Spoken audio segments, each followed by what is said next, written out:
Salut les potes. Aujourd'hui, ce qu'on va faire, on va parler des guns dans Terraria. On va même les classer via la tier list que j'ai trouvée juste ici. On va faire tous les guns un à un pour déterminer lesquels sont forts et lesquels ne le sont pas. En fait, ça fait longtemps que j'avais envie de parler un peu des armes du jeu, d'en faire une sorte de classement comme ça. Et voilà, si vous me connaissez, vous savez que j'adore la distance, hein, c'est ma classe préférée, et en particulier les guns. Et vu que c'est assez différent des arcs, j'ai pas eu envie de tout mélanger, c'est pour ça qu'on va que faire les guns aujourd'hui, et pas les arcs, peut-être que je ferai une autre fois. Et a priori, ils sont tous là, sauf ceux de la 1.4.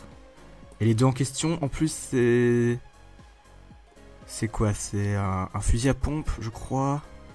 Voilà, celui-là, ce fusil à pompe là. Donc c'est pas trop grave, hein, c'est une sorte d'évolution du boomstick. Ainsi qu'un autre gun qui est le Superstar Shooter. Bon, voilà. Il n'y aura pas ces deux guns, je pourrais en parler après quoi. Alors comment je vais classer les guns, hein? Je vais évidemment pas faire ce qui est le plus fort en endgame, parce que bah, ça serait un peu débile. Ça voudrait dire que tous les guns du Preheart sont nuls, et que bah, c'est que les guns de fin de jeu qui seraient en haut. Non, évidemment on va pas faire ça. Ce qu'on va faire, c'est que je vais classer les guns par rapport au moment où on les obtient dans le jeu. Hein, c'est évidemment beaucoup plus intéressant de procéder comme ça. Donc voilà, je propose de commencer tout de suite dans l'ordre qui m'est proposé ici. Donc avec la Sarbacane. Alors le nom anglais de cette Sarbacane là, je ne l'ai pas en tête. C'est le blowgun, c'est ça, c'est le blowgun. Alors les Sarbacanes, qu'est-ce que ça a de particulier en Terraria? Il y en a 4, hein. Il y a celle-ci, le blowpipe ici, et les deux fusils à fléchettes du hard mode. Je viens de réaliser qu'il en manque un. Ouais, il en manque un. Ok. Bon, il manque l'autre, qui est le... Voilà, le Dart Rifle. Donc là, on a le Dart Pistol du Crimson. Il manque le Dart Rifle de la corruption, mais bon, c'est pas bien grave, on va faire sans. Et ces guns-là ont la particularité de consommer leurs propres munitions, qui ne sont pas des balles, mais soit des petites graines, hein, qu'on trouve sur les herbes, qui sont vraiment de très mauvais projectiles, soit les fléchettes. Et là, il y en a plusieurs types, dont de très bons en hard mode, hein, les fléchettes notamment d'Icor, de Flamme Maudite et de Cristal, exactement comme les balles de début hard mode. Et ce qui fait des pistolets à fléchettes du hard mode de bonnes armes en early hard mode. Mais là, on parle du blowgun, qui est une arme fin pré-hard. C'est post-Queen Bee comme arme, vu qu'on l'achète au marabout.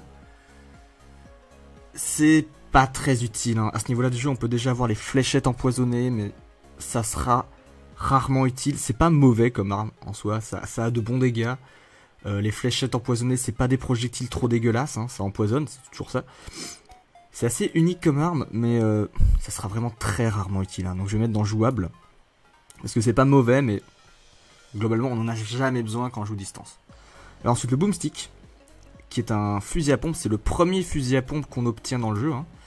On l'obtient dans la jungle, dans les coffres de la jungle.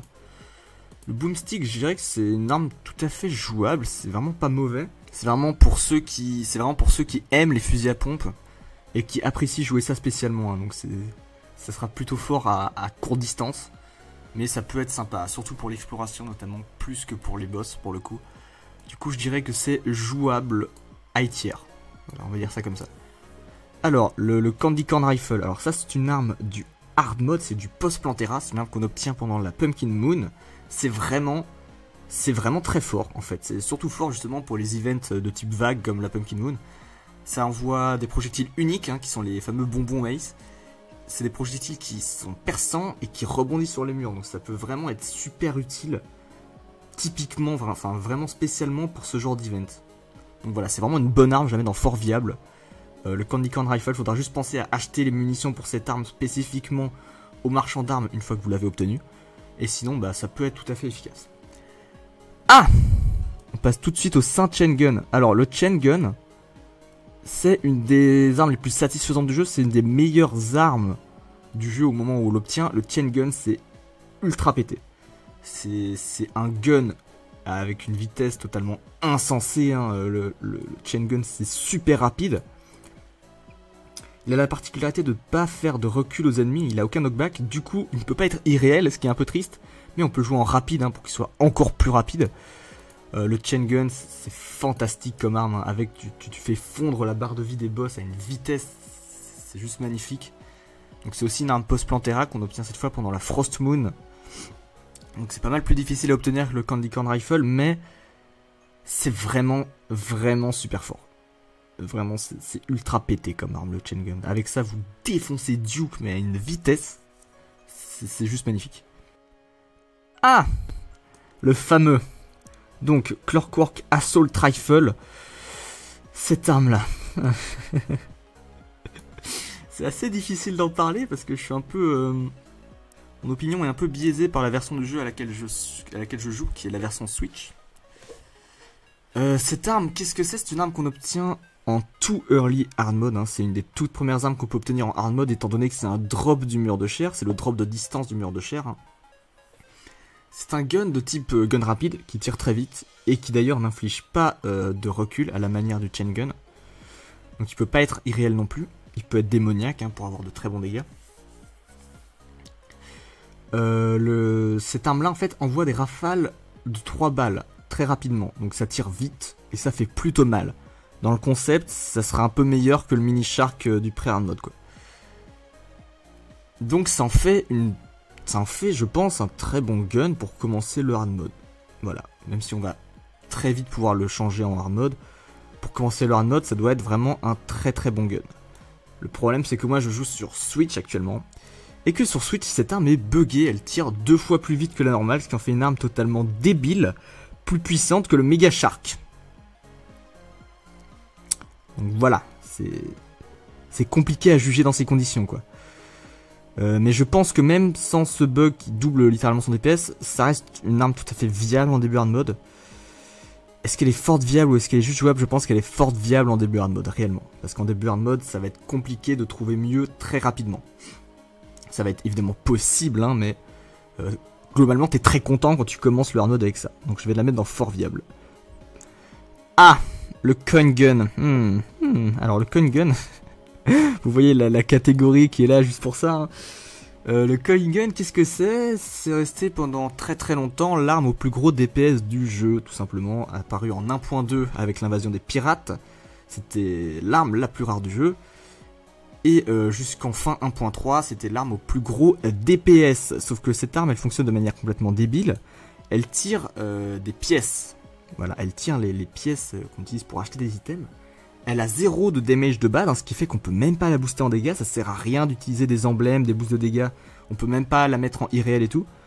Elle a 0 de dégâts, mais les pièces qu'elle envoie font des dégâts débiles. Alors les pièces de cuivre, ça a 25 de dégâts. C'est déjà fort, hein, parce que c'est une arme très rapide. Donc des pièces de cuivre qui sont en plus le projectile le plus cheap du jeu. Ça en fait une arme qui peut être viable si vous l'obtenez dès le début de hard mode. Mais pour ça, il faut avoir une chance totalement irréelle. Hein, parce que c'est pas possible en fait, hein, il faut être beaucoup trop chanceux. Mais sinon, si vous l'obtenez en fin de jeu, bah, ça servira à rien. Parce que les pièces de cuivre, elles seront plus du tout assez fortes. Les pièces d'argent, ça fait 50 dégâts, c'est très fort. Mais c'est déjà beaucoup trop cher, une pièce d'argent en projectile. Une pièce d'or, c'est infiniment beaucoup trop cher, c'est impossible à utiliser et ça fait 100 dégâts. Et enfin, les pièces de platine. Bon, est-ce que j'ai vraiment besoin d'expliquer pourquoi ça ne s'utilise pas? Vous pouvez, à la limite, vous pouvez l'utiliser comme je l'ai fait, hein, avec des glitches qui permettent de dupliquer les objets. Donc, dans ce cas, vous pourrez utiliser des pièces de platine qui font 200 de damage. Ça en fait une arme très marrante parce que ça fait super mal. Mais en partie normale, c'est évidemment impossible à utiliser. Et d'ailleurs, elle a été dépassée en DPS en 1.4 par Zenith, qui ne demande rien. Hein. Pour le coup, Zenith, c'est juste l'abus total. Donc voilà, très fun, très marrant, très impossible à obtenir, mais inutilisable en jeu. Alors, l'Onyx Blaster. L'Onyx Blaster, c'est une arme de début hard mode, c'est un fusil à pompe. D'ailleurs, c'est l'évolution du fusil à pompe de base, du shotgun qui est là. C'est littéralement une amélioration du shotgun, hein, qu'on fait avec des éclats d'ombre et des âmes de la nuit. C'est très marrant comme arme. Ça envoie des gros projectiles qui explosent. C'est fun. C'est sympa. Mais je pense pas que ça soit très viable. L'arme a été nerf aussi parce qu'elle était quand même forte. Est-ce que c'est juste moi qui ai un problème avec les fusils à pompe ou est-ce que l'arme n'est pas réellement très forte? Après, il faut savoir évidemment que ce n'est que mon avis cette tier list. Hein. Bien sûr, hein, vous pouvez très bien être fan des fusils à pompe et trouver que c'est super fort. Moi, dans le jeu, je suis pas vraiment fan. Donc, je vais le mettre dans jouable. C'est pas mauvais. C'est pas mauvais, mais on peut trouver clairement mieux, je pense. Alors, l'Elf Melter, donc ça, c'est un lance-flamme. Hein, c'est le meilleur lance-flamme du jeu sur 2. L'Elf Melter, ça consomme du gel. Pour tirer à mi-distance en continu. Donc voilà, principe du lance-flamme, ça brûle les ennemis aussi. Je pense que c'est une mauvaise arme pour le coup en fait. Parce que ça a beau faire de bons dégâts en continu, au moment où on l'obtient, c'est quand même du post-plantera en Frost Moon. Et on l'obtient sur le même boss que le Chain Gun. Donc quand tu compares le Chain Gun à l'Elf Melter, tu dis oula. Après, est-ce que c'est si mauvais? Je pense que le gel, en plus, t'as pas envie de le gaspiller pour ça, quoi. Parce que le gel, c'est vraiment utile tout au long du jeu. Je pense vraiment que le Elf Melter, c'est peu utile. D'ailleurs, on enchaîne directement avec le lance-flamme, tiens, c'est marrant. Comment il s'appelle le lance-flamme, du coup? Ah bah, ok, le lance-flamme. Oui, ok, donc c'est marrant, ils se suivent dans l'alphabet. Le lance-flamme, bah, même remarque. Alors, on l'obtient beaucoup plus tôt, évidemment. On l'obtient avec les âmes de Skeletron Prime. Globalement, vous l'utiliserez jamais, hein, parce qu'à ce niveau-là, il y a notamment le Mega Shark qui existe. Voilà, donc peu utile, mais ça peut être rigolo. Le Flintock Pistol, et bah pareil, ça c'est très peu utile comme arme, hein. Je pense que c'est un des pires guns du jeu. C'est un gun qu'on achète au marchand d'armes, et qui peut être, on peut se dire, bah attends, en tout début de jeu, c'est sympa le Flintock Pistol, tu vois, ça tire des balles, c'est pas dégueu, c'est mieux que les tout premiers arcs. Oui, mais le problème c'est que pour débloquer le marchand, il faut avoir débloqué soit le mousquet, soit le croque-mort. Donc là vous voyez le problème, le croque-mort c'est un Flintock Pistol en mieux, et le mousquet j'en parlerai plus tard, mais c'est carrément mieux comme arme. Donc le Flintock Pistol, vous l'utiliserez que si vous jouez avec un perso qui récupère pas son stuff quand il meurt, ce que personne ne fait, ou si vous jouez avec un pote qui veut jouer gun, mais du coup vous en avez déjà un. Franchement c'est une arme, vous l'utiliserez jamais, c'est vraiment pas fort. Alors le blowpipe, bah pareil. Alors le blowpipe c'est peut-être déjà un peu plus utile parce qu'on peut l'obtenir vraiment ultra early, hein, on l'obtient dans les coffres en surface. Ce qui fait que si c'est une des tout premiers trucs que vous trouvez dans le jeu, si c'est vraiment un des premiers items que vous obtenez, bah ça peut être utile. Parce que les munitions vous les trouvez juste en cassant de l'herbe. Ça peut être utile, mais généralement les premiers arcs feront quand même un meilleur taf, hein, surtout que c'est facile d'avoir des bonnes flèches dans le début de jeu. Donc le blowpipe, c'est rigolo, mais ça sera vraiment très rarement utile. On enchaîne avec le Gatligator. Ah, le Gatligator. Alors ça, c'est un peu un mythe, hein, cette arme-là. C'est un peu le rêve de tout gunner au moment où tu arrives en hard mode. Le Gatligator, qu'est-ce que c'est? C'est un mini chain gun. Ça fonctionne exactement comme le chain gun, mais ça fait moins de dégâts forcément, vu qu'on l'obtient dès le début du hard mode. Le problème de cette arme, c'est qu'elle est extrêmement rare, hein. Elle est vendue par le marchand ambulant, mais c'est un des items les plus rares qu'il peut vendre. Du coup, pour l'obtenir en début hard mode, faut vraiment avoir une chance de fou. Mais si vous l'obtenez, vous êtes très content parce que ça fait vraiment mieux le taf qu'un Assault Rifle de base, hein. Ça a un gros DPS, c'est pas très précis, hein, comme le chain gun forcément, mais pour les boss, ça fait vraiment super mal. Ouais, donc je pense que c'est une très bonne arme, elle est peut-être pas excellente non plus. J'hésite. Non, en vrai, je pense je vais la mettre dans fort viable. Mais pas excellent non plus. Parce que excellent, c'est vraiment les armes qui sont super fortes, quoi. Mais ouais, Gatligator, vraiment très bonne arme si vous l'obtenez tôt, mais il faut vraiment avoir une chance de fou. Alors le handgun, alors ça c'est marrant le handgun, je pense que je vais le mettre en low jouable. En fait le handgun c'est pas une mauvaise arme au moment où tu l'obtiens, hein. Concrètement c'est un Flintock Pistol en bien mieux, hein, ça se rapproche un peu plus du revolver et du croque-mort, c'est plus fort que ces deux armes là. Parce que forcément on l'obtient dans le donjon, donc c'est du post-Skeletron, hein, c'est très tard dans le pré-hard. Mais clairement ça fait le taf, ça tire plutôt vite, ça fait assez mal. Mais on va voir plus tard pourquoi finalement on l'utilise quasi jamais cette arme là. Alors ensuite le Dart Pistol, donc ça j'en parlais tout à l'heure, hein, c'est un des fameux guns à fléchettes. C'est fort viable. Voilà, c'est des armes qu'on obtient sur les grosses mimiques qui sont des mini boss de début hard mode. Les grosses mimiques du Crimson peuvent lâcher du coup cette arme là. Ça tire plutôt vite et ça tire les fameuses fléchettes, hein. Donc les fléchettes, les trois qui sont viables, c'est les fléchettes d'Icor qui envoient plusieurs fléchettes qui infligent le debuff Icor qui est très fort, forcément ça baisse la défense. Il y a aussi les fléchettes de flamme maudite qui laissent des traînées de flamme maudite sur tout l'écran, ce qui peut être vraiment bien quand il y a beaucoup de monstres, beaucoup de bordel à l'écran. Et enfin il y a les fléchettes de cristal qui rebondissent partout, ce qui peut être très fort également. Donc ces deux guns là qu'on obtient sur les grosses mimiques, qui sont des guns à fléchettes, je pense qu'elles sont vraiment très viables en début hard mode. Donc il n'y a pas l'autre du coup dans cette tier list malheureusement. L'autre qui est le Dart Rifle, donc la version corruption du Dart Pistol. La différence entre les deux, c'est un peu comme les guns du pré-hard mode. Le Dart Pistol est plus rapide mais fait moins mal. Le Dart Rifle est plus lent mais fait plus mal. Donc en termes d'économie de munitions, le Dart Rifle sera toujours meilleur. Mais en termes de DPS et de situation, les deux peuvent être vraiment très très bons. Donc voilà, ça c'est deux armes que je conseille en début hard mode. Le Mega Shark maintenant. Bon, le Mega Shark c'est une arme absolument légendaire, hein, bien sûr. Le Mega Shark, tout le monde la connaît dans Terraria. C'est une arme extrêmement rapide qui fait extrêmement mal et qu'on obtient assez tôt dans le hard mode. On l'obtient après avoir battu le Destroyer, qui est du coup juste pour ça et souvent considéré comme étant le premier boss mécanique à faire. Et voilà, le Mega Shark c'est du DPS pur, c'est précis, ça fait super mal.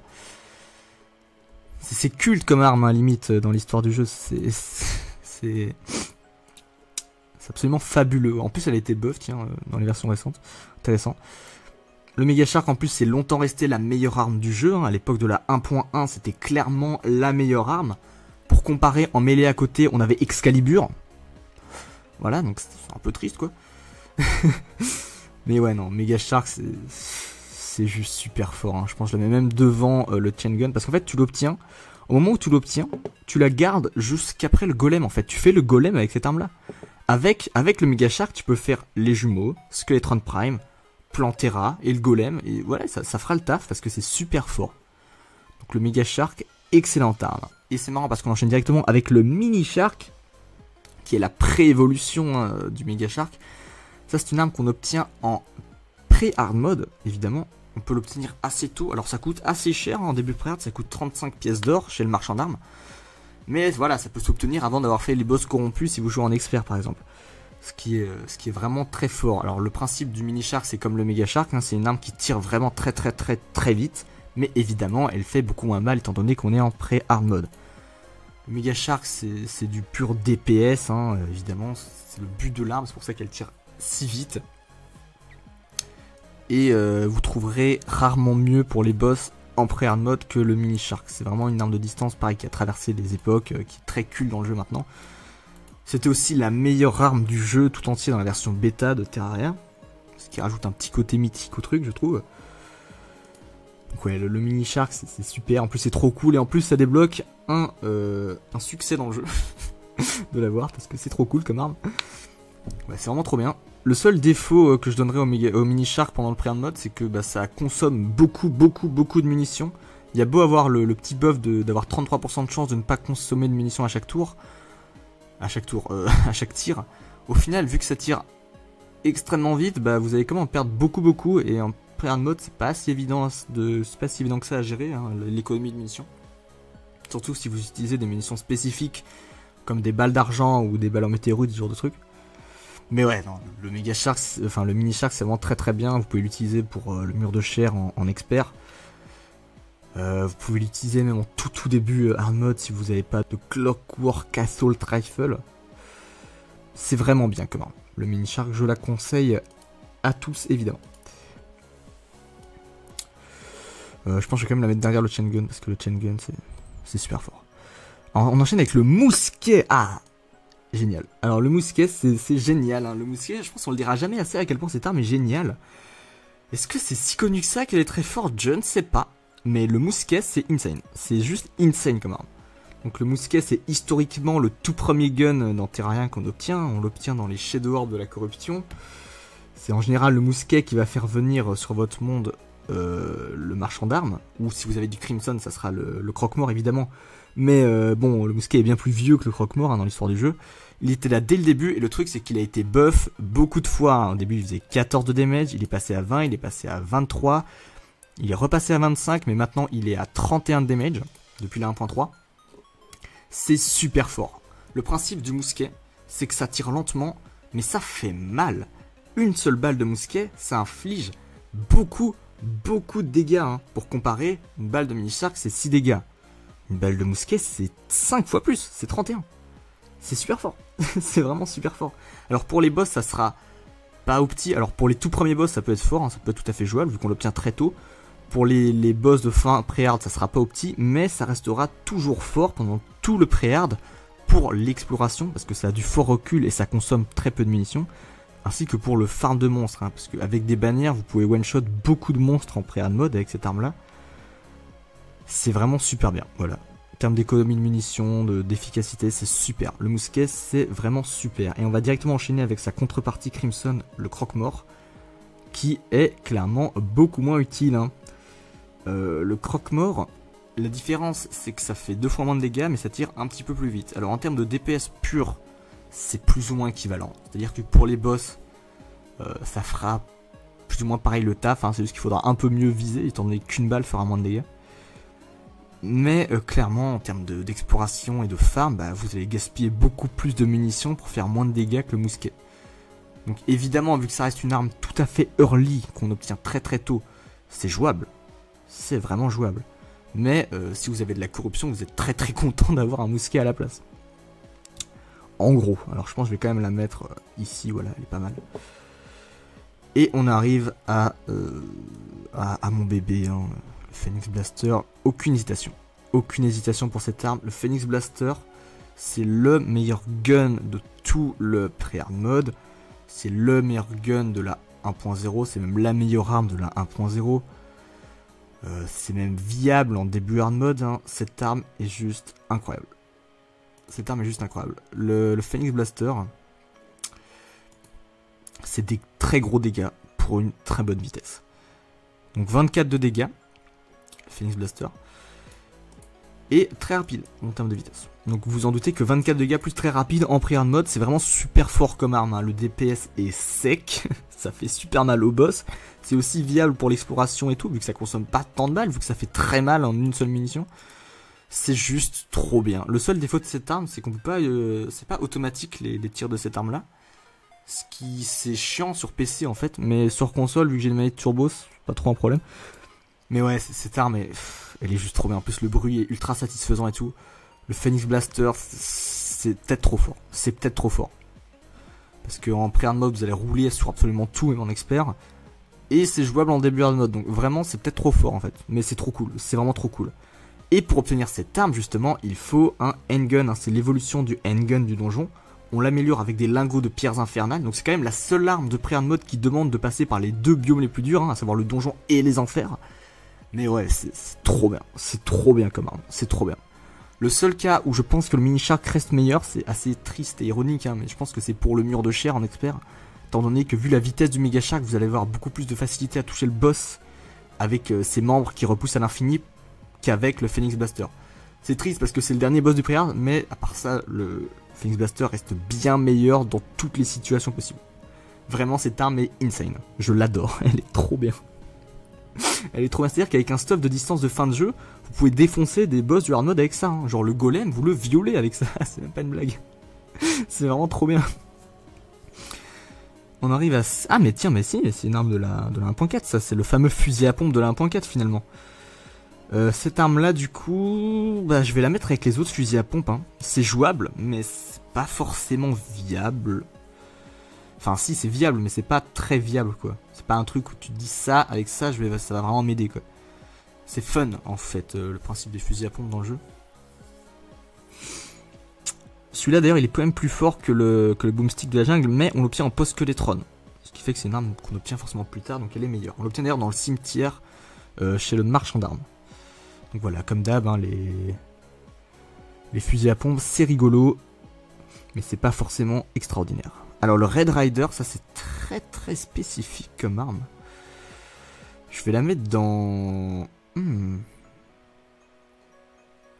Je vais la mettre juste derrière les fusils à pompe. Alors le Red Rider, c'est un mousquet en moins fort, concrètement. Ça tire assez lentement, mais ça fait pas mal de dégâts, ça fait 20 dégâts en une balle. Et en fait le truc c'est que c'est une arme ultra early. On l'obtient pendant la période de Noël, dans les petits cadeaux que lâchent les monstres. Du coup on peut l'obtenir vraiment en tout début de jeu. Et si on l'obtient en tout début de jeu, bah t'es super content parce que c'est vraiment meilleur que les premiers arcs. Et bah évidemment tu vas le remplacer dès que tu auras le mousquet. Mais en attendant bah t'es content parce que ça te fait des balles. En plus ça permet au marchand d'armes de venir plus tôt. Si tu l'obtiens très tôt, c'est très cool. Et sinon bah ça sert à rien, voilà. En gros. Le revolver, donc ça c'est une arme du marchand ambulant.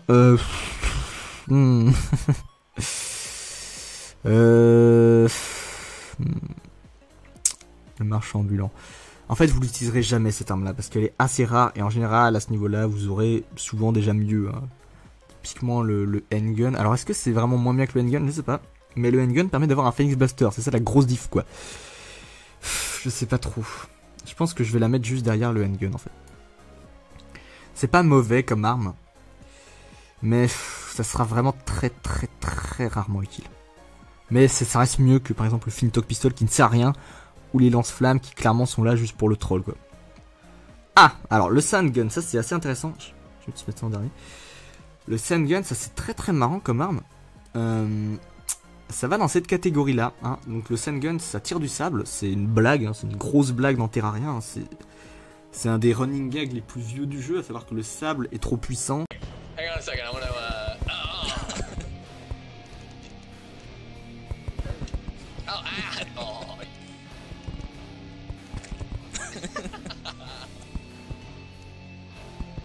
Are you burying me? Oh, no, come on, it's gonna take me forever to get back here. It's like the only game where sand is Parce qu'il fait des dégâts quand il tombe et parce que les développeurs se marraient là-dessus dès la bêta du jeu et tout. Enfin, longue histoire, hein, c'est juste un gag à la con. Mais du coup, voilà, le Sandgun, ça tire du sable, c'est marrant, ça fait très mal. C'est vraiment fort comme arme, parce que ça fait mal. Ça fait 30 dégâts, ce qui est quand même beaucoup. C'est plus que le Phoenix Blaster. Et c'est very fast. Voilà, donc ça tire vite. Alors, ça tire moins vite que le Phoenix Blaster, mais ça tire très vite quand même. Et l'avantage aussi, c'est que c'est en continu, les tirs, contrairement au Phoenix Blaster. Du coup, vous pouvez juste maintenir et ça va tirer très rapidement des projectiles de 30 dégâts. Donc là, on peut se dire, bah attends, mais c'est carrément un des meilleurs guns du pré-mode, c'est quoi ce truc? Et oui, en termes de dégâts, oui, clairement. Le problème, c'est que ça laisse du sable, en fait. Ça laisse des blocs de sable sur le terrain. Et quand tu affrontes un boss dans ton arène, s'il y a des blocs de sable qui se mettent à chaque tir à traîner sur le terrain, sachant que c'est une arme qui tire très vite, votre arène devient impraticable en 10 secondes. Voilà, j'ai pu tester avec des potes contre Skeletron en expert. C'est horrible, hein. Ça empêche d'utiliser les plateformes de l'arène, ce qui est quand même vachement dommage. Cette arme-là est très marrante, elle fait très mal, mais je ne vous la conseille pas. Je pense que le seul cas où elle peut être viable, c'est si vous affrontez le mur de chair. Parce que c'est une arme qui fait mal et qui a un très bon TPS, et vu que vous tirez sur le mur de chair en allant dans la direction opposée, le sable va pas vous gêner. Donc je pense que dans cette situation, ça peut être une très bonne arme. Mais sinon, vous l'utiliserez jamais. Voilà. Donc c'est drôle, ça coûte très cher aussi comme arme. C'est drôle, c'est fort, mais voilà, c'est trop relou avec les blocs de sable. Ensuite, donc ça c'est le shotgun, hein, le fusil à pompe du hard mode qu'on obtient avant le Phoenix Blaster. En vrai, le Phoenix Blaster, c'est quand même très fort comme arme. Hein. Le Onyx Blaster, pardon. C'est quand même très fort. Parce que quand tu compares au fusil à pompe, tu te dis quand même...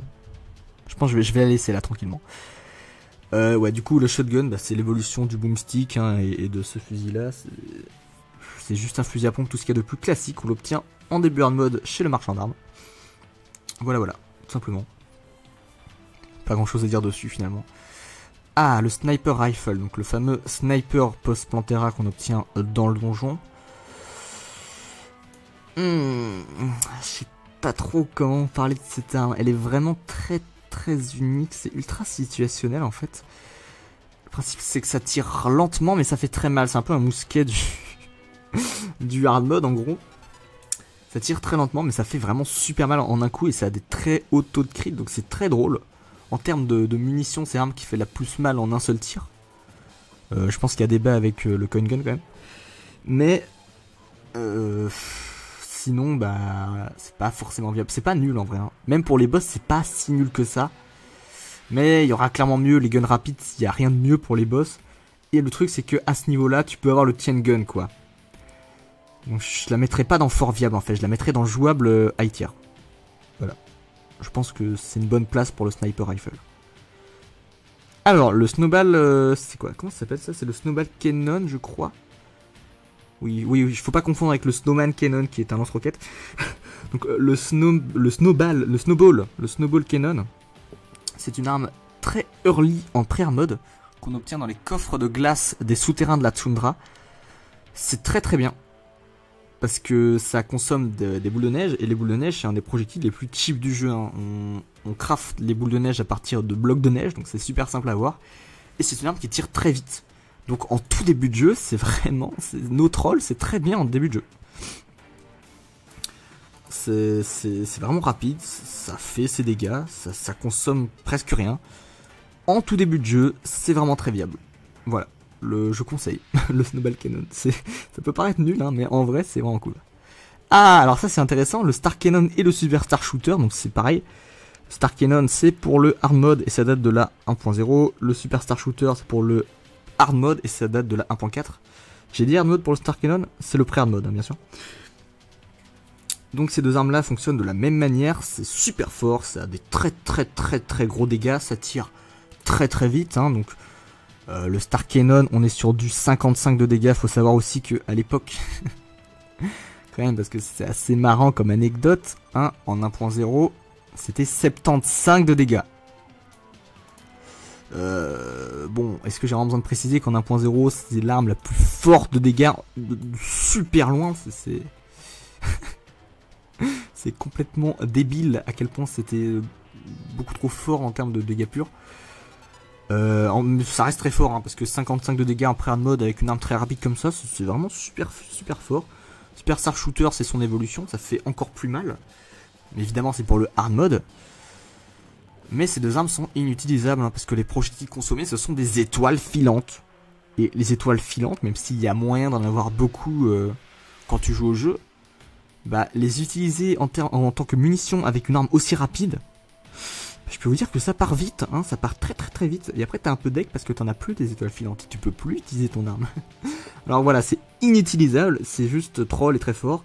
Je pense que encore une fois le seul cas où ça peut être utilisable c'est pour le mur de chair, si vraiment vous galérez. Vous vous dites bon je tente le tout pour le tout, j'y vais avec le Star Cannon, j'espère l'avoir en une fois. Mais sinon non, sinon ces deux armes c'est non. Alors ensuite le Tactical Shotgun, donc ça c'est le c'est le fusil à pompe ultime, hein. En vrai c'est fort, celui-là. Celui-là il est fort parce qu'il est en post-Plantera. C'est un des meilleurs guns de début 1.2 forcément. Vu qu'il n'y avait pas encore le chain gun en début 1.2, c'est un peu triste. Donc non, je pense que je vais la mettre quand même avec les autres, hein, parce que c'est fort, mais t'as pas spécialement de raison de jouer ça. En fait, le truc avec les fusils à pompe dans Terraria, c'est que c'est jouable, mais il faut vraiment vouloir les jouer pour les utiliser, parce que sinon il n'y a pas trop de raison, c'est pas forcément viable. C'est jouable, ça peut être fort, mais c'est pas forcément viable, en gros. Ah, la Uzi. La Uzi. La Uzi, c'est insane, hein. C'est insane comme arme.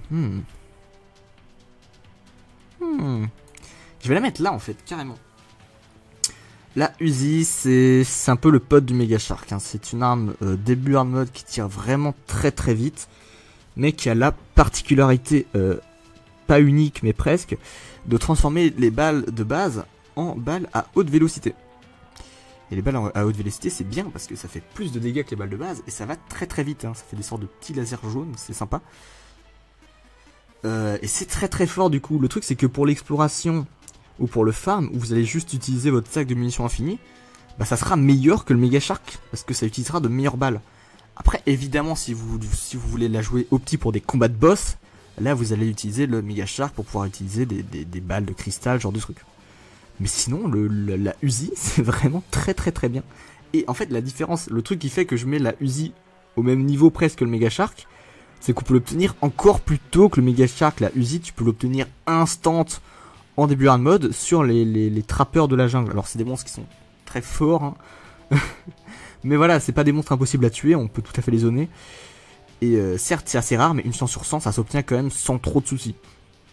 Donc ouais, vraiment super fort en début hard mode cette arme là, c'est incroyable. On peut l'utiliser très tard, hein, comme les Mega Shark.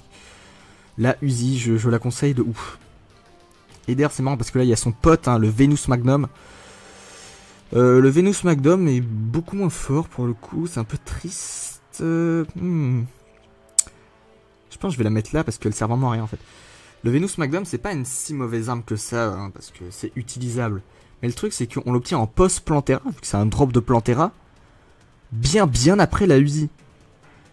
Et bah, du coup, à ce niveau-là, bah, t'as une Uzi en un peu plus fort, mais c'est beaucoup moins utile. Et surtout, le truc, c'est que cette arme-là, pendant très très longtemps, elle n'était pas automatique hein, en termes de tir, contrairement à la Uzi. Ce qui faisait que la Uzi restait une meilleure arme, alors qu'elle était obtensible en tout début hard mode, et que le Venus Magnum est obtensible en post-Plantera. Donc voilà, c'est un peu triste. Alors je sais qu'il a été buff, hein, le Venus Magnum, mais j'ai pas encore pu le test, forcément. Je vais quand même regarder, parce que si ça se trouve, il est vraiment devenu super fort. Hein. 50 de damage. Intéressant. Intéressant, on découvre en direct live. Le problème c'est que vu que maintenant il y a les versions console en 1.4, c'est difficile de voir. Donc c'est bien en 1.4 qu'il a été giga buff.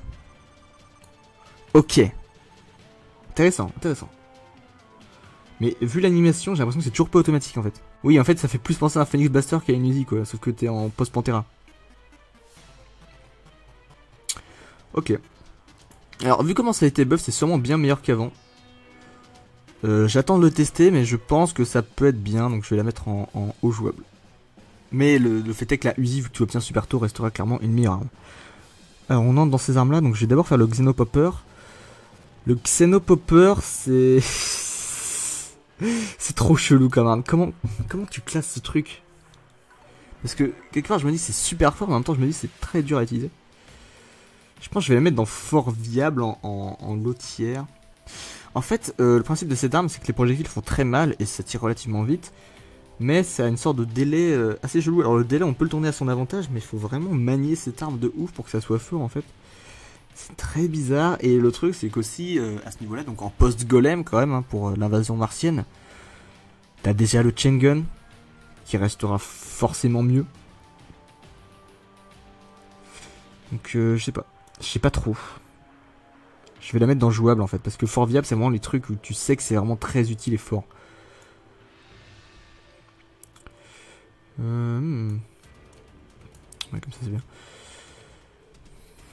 Donc le Xenopopper c'est clairement pas une mauvaise arme, mais t'étais pas obligé de la jouer quoi, t'es pas obligé de subir ce truc, tu peux clairement juste go chain gun et ça fera très bien ça. Ok, donc on entre dans les deux meilleurs guns du jeu. Hein, c'est marrant parce qu'ils sont vraiment en fin de truc. Ah non, c'est moi qui ai mis le SDMG en fin de truc. Donc ça, c'est vraiment de loin les deux meilleures armes du jeu. Donc d'abord le Vortex Beater. Le Vortex Beater, que dire? Je sais pas si je le mets tout en haut de excellent parce que en même temps tu l'obtiens bien après toutes les autres armes. Mais le fait est que c'est vraiment excellent comme arme parce que ça... En fait, ça fait vraiment beaucoup plus mal qu'un chain gun qui fait déjà super mal. Donc c'est assez insane. Ça tire très très très vite. Ça fait très très très mal. En plus de ça, ça envoie des roquettes auto-guidées tous les X tirs. C'est génial comme arme. Hein, le Vortex Beater, c'est vraiment génial comme arme. Voilà, c'est super cool. C'est trop trop bien. C'est avec cette arme que vous allez faire le Moonlord en gunner. C'est génial. Je sais pas quoi dire à part que c'est génial. C'est un chain gun en beaucoup plus fort. Après c'est équilibré en soi au moment où on l'obtient, donc je sais pas. J'ai envie de la mettre tout en haut quand même. Parce que c'est trop bien. C'est vraiment trop bien comme arme. Et enfin le SDMG, alors là aucun débat possible, ça va tout en haut de God tier. Donc le SDMG c'est la meilleure arme de distance du jeu, c'est le meilleur gun, mais en plus d'être le meilleur gun, c'est la meilleure arme de distance globale de tout le jeu. Le SDMG c'est une vitesse folle, pour une précision quasi parfaite et des dégâts énormes. C'est l'évolution finale du Mega Shark, hein, évidemment. Donc le mini Shark, mini requin, gros requin et gros dauphin de l'espace. Voilà, donc SDMG, donc c'est Space Dolphin Machine Gun. C'est génial, c'est juste génial. Donc c'est un drop du Moonlord, hein, donc c'est du post-Moonlord. C'est du endgame, et du coup, bah forcément, les armes du endgame, elles sont faites pour quoi? Elles sont faites pour rouler sur le jeu, donc forcément que c'est trop fort. C'est le but du truc, c'est trop fort, mais c'est trop fun. Le SDMG, notamment avec des balles en luminite, c'est juste un carnage absolu. Vous détruisez tout le jeu avec. C'est trop satisfaisant comme arme. Hein. Le SDMG, c'est juste beaucoup trop satisfaisant. J'adore ce truc, c'est trop bien. Et voilà. Je pense qu'on a, on a terminé. Alors, il manque 2-3 armes, donc on va voir quand même un peu ce que j'aurais pu louper dans la tier list. Xenopopper, yes, tout ça y est, Undertaker, tout ça y est, Shotgun, bien sûr, SDMG, Finish Blaster. Revolver. Gatligator. Egg Cannon. Ah oui, du coup, le Egg Cannon, on en a pas parlé. Donc il manque le Egg Cannon et le Dart Rifle dans la tier list. Donc le Dart Rifle, je le mets au même niveau que le Dart Pistol. Hein. C'est-à-dire dans fort viable. Parce que c'est vraiment bien en début hard mode. L'Egg Cannon, par contre, je le mets dans utilisez jamais ce truc parce que c'est le cancer du cul. C'est une arme unique pour la version 3DS. En plus de ça, c'est un drop de l'Opus. Je sais pas quoi dire sur ce truc. Hein. C'est un Star Cannon qui balance des œufs. Donc c'est même pas fort. Je ne comprends pas cette arme. Et voilà. En fait, tout ce qui est unique de la version 3DS, je préfère l'oublier et ne plus jamais y repenser. Le pire, c'est que je l'ai la version 3DS. Hein. C'est terrible. J'ai vécu cet enfer de la version 3DS où tu obtiens la foreuse sacrée dans les coffres des enfers. Bref. Je préfère oublier ça. Et ouais, donc, non, finalement, je suis plutôt satisfait de ma tier list. Je pense que le plus logique, ça serait de mettre ça comme ça. Voilà. À vous de me dire ce que vous en pensez d'ailleurs, hein, si vous avez un avis sur les guns dans Terraria, globalement. Et c'est d'ailleurs ce qu'on remarque. Ce qui est plutôt marrant, c'est que la quasi-totalité des guns qui sont haut placés, ce sont des guns rapides. Hein. Le seul qui ne l'est pas, c'est le mousquet. Et éventuellement le Phoenix Blaster qui est pas si rapide, mais qui est quand même très rapide pour du pré-hard mode. Mais tous les autres, Mini Shark, Chain Gun, Uzi, Mega Shark, Vortex Beater, SMG, c'est des guns qui mitraillent. Ouais, donc vraiment très cool. Et juste en dessous, donc pareil, il y a le Chlorcork Assault, il y a le Candy Corn Rifle, il y a le Gatligator, qui sont tous des armes qui mitraillent aussi. Voilà. Globalement, si tire vite, c'est ce qui a le meilleur DPS. Ça paraît logique, hein, mais... Ouais, je suis plutôt satisfait, je suis plutôt très satisfait de cette série. Donc si vous jouez Gunner, je vous conseille de vous concentrer sur les guns à partir de fort viables. Et sinon, tous ceux qui sont jouables, ils sont jouables, vous pouvez les jouer. Ceux qui sont un peu utiles, ils sont soit vraiment pas utiles, soit les lance-flammes c'est drôle, mais c'est pas utile. Et dans ultra fort mais inutilisable, là je suis un peu plus partagé, parce que autant clairement c'est inutilisable, c'est pas une arme que tu vas garder sur toi quoi. Autant c'est toutes des armes qui peuvent être utiles à un moment précis, hein, donc... Typiquement le Star Cannon et le Sand Gun, c'est deux armes qui peuvent être très fortes pour le mur de chair. Le Con Gun, si tu l'obtiens en tout début hard mode, ça peut clairement faire le taf avec des balles en cuivre. Et le Super Star Shooter, c'est bon, tu l'obtiens après les boss mécaniques. J'imagine que si tu galères vraiment trop contre Plantera, ça peut être une option. Mais bon, globalement, je pense que c'est vraiment celui qu'on y sera vraiment le moins de tous, hein, le Super Star Shooter. Mais voilà, je suis plutôt satisfait. Je trouve que ouais, c'est plutôt cohérent comme tarif. Donc voilà. J'espère que vous avez apprécié cette vidéo discussion. Je sais pas trop ce que je ferai au montage, hein, si je vais un peu bafouiller et tout. Je suis désolé. Je verrai. Et peut-être que je ferai d'autres vidéos comme ça en vrai, parce que j'aime bien parler de Terraria. J'aime beaucoup. C'est vraiment un jeu qui me fascine. Je ferai peut-être du coup les arcs pour continuer sur les licences et même les autres classes, hein, bien sûr, hein, mêlée, magie, invocation. Je pourrais éventuellement tout faire. Merci beaucoup d'avoir regardé. On se retrouve bientôt pour une prochaine vidéo. Et en attendant, je vous dis à bientôt.